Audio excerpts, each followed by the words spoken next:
Imagina un día cualquiera. Estás desayunando. El café humea en la taza. El sol entra por tu ventana. Pero observas que el horizonte se ilumina con una intensidad que no es natural. No es el sol, es un segundo amanecer.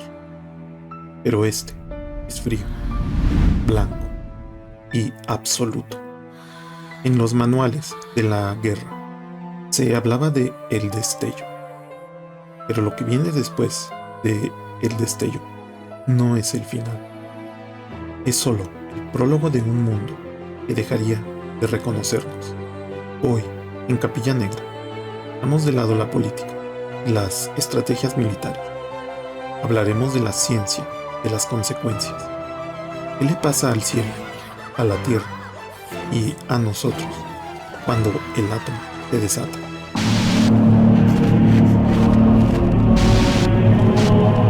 ¡Mírate! ¿En quién crees? ¿Qué fe tienes?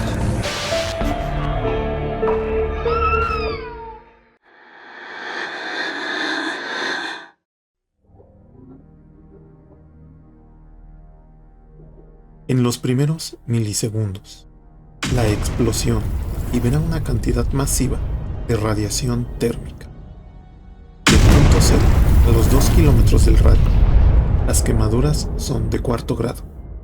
En esta zona, la intensidad es letal.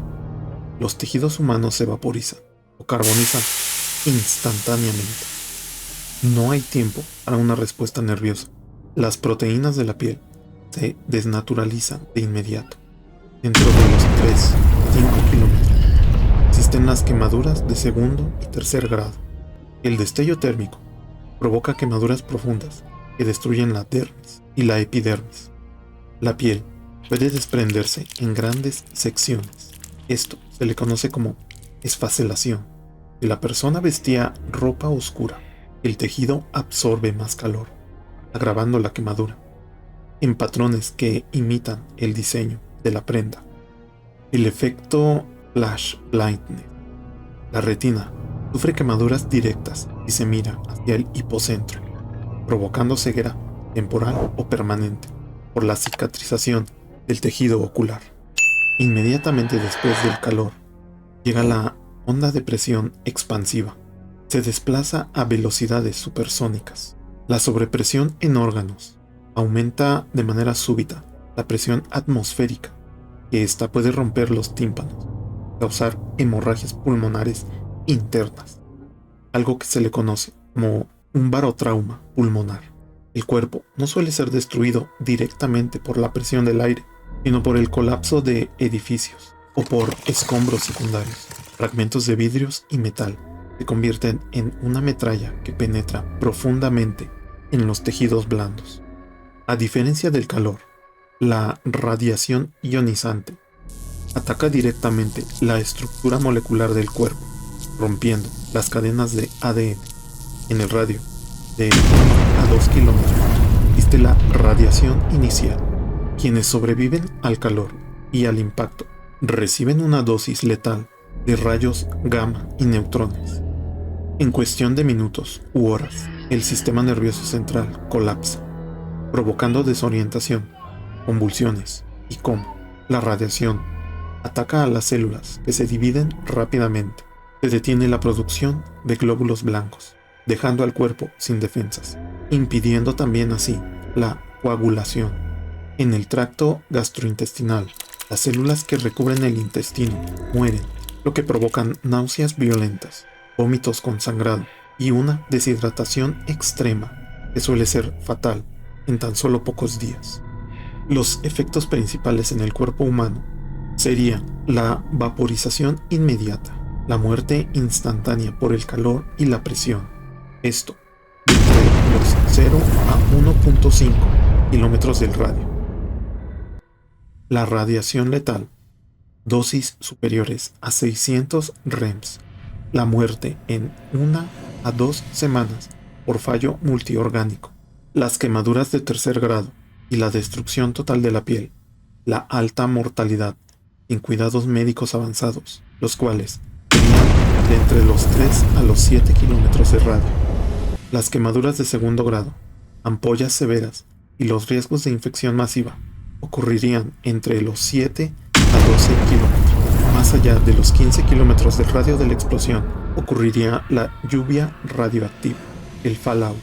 El peligro se traslada al consumo del agua y alimentos contaminados con isótopos como el yodo 131. Aquí entra el fallout, como comúnmente se le conoce a la lluvia radioactiva, que es quizás el efecto más insidioso de una explosión nuclear, porque no ocurre en el momento del estallido, sino que es un peligro que se desplaza con el viento, transformando zonas que quedaron intactas por la explosión en trampas mortales. Pero, ¿qué es exactamente el fallout? Cuando una bomba nuclear detona cerca del suelo, la bola de fuego vaporiza toneladas de tierra, arena, concreto y escombros. Todo ese material se eleva en la columna de humo, el cual conocemos como el famoso hongo nuclear. Se mezcla con los subproductos de la fisión nuclear. En la estratosfera, estos restos se condensan y se vuelven sólidos de nuevo, formando partículas de polvo, ceniza y copos que están altamente cargados con isótopos radioactivos. Estas partículas eventualmente caen, de ahí el nombre de fallout, sobre la tierra, el agua y los seres vivos. A diferencia de las quemaduras térmicas, que son causadas por el calor y la explosión, el fallout provoca lo que los médicos llaman quemaduras beta. Estas no son causadas por calor, sino por el contacto físico prolongado con partículas que emiten electrones de alta energía. Las partículas de ceniza se sienten como arena o polvo fino. No duelen al principio. Sin embargo, si caen en zonas de pliegues o se quedan atrapadas en la ropa, comienzan a bombardear a las células de la piel. La reacción comienza en horas o incluso días después. Comienzan a aparecer manchas oscuras o rojizas. Se forman ampollas profundas y dolorosas que no cicatrizan como una quemadura normal, porque el ADN de las células cutáneas ha sido destruido. La piel simplemente pierde la capacidad de regenerarse. Un ejemplo histórico sobre lo sucedido es en 1954. Los pescadores del barco japonés Lucky Dragon número 5 fueron alcanzados por el fallout de la prueba Castle Bravo. Descubrieron una lluvia de ceniza blanca que les causó llagas profundas, caída del cabello y piel que se tornaba negra antes de desprenderse. Ahora, los animales, ¿cómo resentirían los efectos de esta maldad humana? Los animales sufrirían de maneras más severas debido a su exposición constante y la falta de higiene. El ganado y la fauna silvestre. Las partículas se quedan atrapadas en el pelaje en las vacas. Esto produce lesiones en el lomo y en las pezuñas al caminar sobre el suelo contaminado. La mucosa de los animales. Los animales lamen su pelaje para limpiarse, ingiriendo el fallout. Esto provoca quemaduras internas en la boca, lengua y garganta, además de una muerte lenta por la destrucción del revestimiento estomacal. El fallout no solo daña el exterior, se integra en la cadena alimenticia a través de los isótopos principales. El yodo 131 es depositado en los pastos. Las vacas lo consumen y pasaría a la leche. Al ser ingerido por los humanos, el cuerpo lo confunde con yodo normal y lo concentra en la glándula tiroides, provocando cáncer años después. El estroncio 90. El cuerpo lo confunde con calcio. Se instala directamente en los huesos y dientes de personas y animales, emitiendo radiación desde dentro hacia afuera de por vida, lo que causa leucemia y fragilidad ósea extrema. El fallout puede ser letal a cientos de kilómetros del punto de la explosión en un escenario de guerra atómica. La lluvia negra, que se traduce como gotas de lluvia cargadas de hollín radioactivo, es la forma más peligrosa de fallout, ya que concentra la radioactividad y empapa la piel y la tierra de manera uniforme. Estamos hablando de temperaturas que superan la superficie del Sol. En el hipocentro, la materia simplemente deja de ser sólida no es solo la explosión física. Hay algo llamado pulso electromagnético. En microsegundos, la red eléctrica de medio continente podría freírse sin teléfonos, sin internet, sin bombas de agua eléctrica. El mundo moderno se apaga antes de que la onda de choque llegue a la siguiente ciudad. Pero supongamos que estás lejos, que sobrevives a la onda expansiva. Es entonces cuando el cielo comienza a cambiar de color. Aquí es donde la escala del desastre se vuelve de manera global. No importa quién lanzó el misil o de dónde cayó. El hollín de las ciudades incendiadas asciende a la estratosfera. No hay lluvia que lo limpie a esa altura. Los modelos climáticos sugieren una caída de temperatura drástica. Hablamos de una reducción de hasta 10 o 15 grados centígrados a nivel global. Las temporadas de cultivo desaparecen. El trigo no crece en la oscuridad. Se estima que más de 5.000 millones de personas morirían de inanición en los 2 años siguientes. En la capa de ozono, los óxidos de nitrógeno destruirían la protección contra los rayos UV. Si el frío no te mata, el sol, cuando éste finalmente vuelva a salir de entre el humo, quemará tu piel en cuestión de minutos. Luego llegaría la lluvia negra, que serían las partículas radioactivas que caen como ceniza. Aquí entramos en el territorio de la física de partículas. La ecuación del decaimiento radioactivo nos dice que algunos elementos desaparecen en días, pero otros, como el cesio 137 o el estroncio 90, se quedan en el suelo, en el agua y en nuestros huesos por décadas. La guerra nuclear no solo mata a los que están presentes, sino que también hipoteca el ADN de los que están por venir.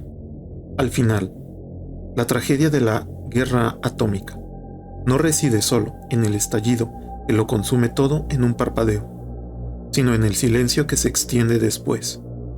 Un silencio donde el viento arrastra las cenizas de lo que alguna vez fueron bibliotecas, hogares y memorias, depositando sobre la tierra una nieve negra que no se derrite. No seremos recordados por nuestras conquistas, ni por nuestras fronteras, sino por el rastro de estroncio en los huesos de una tierra que ya no podrá sostenernos. En este tablero de ajedrez global, el único movimiento ganador es el que mantiene las piezas dentro de la caja, porque cuando el átomo habla, la humanidad pierde su derecho a la palabra, y lo único que queda es el invierno, el frío y una larga noche que no conoce el amanecer.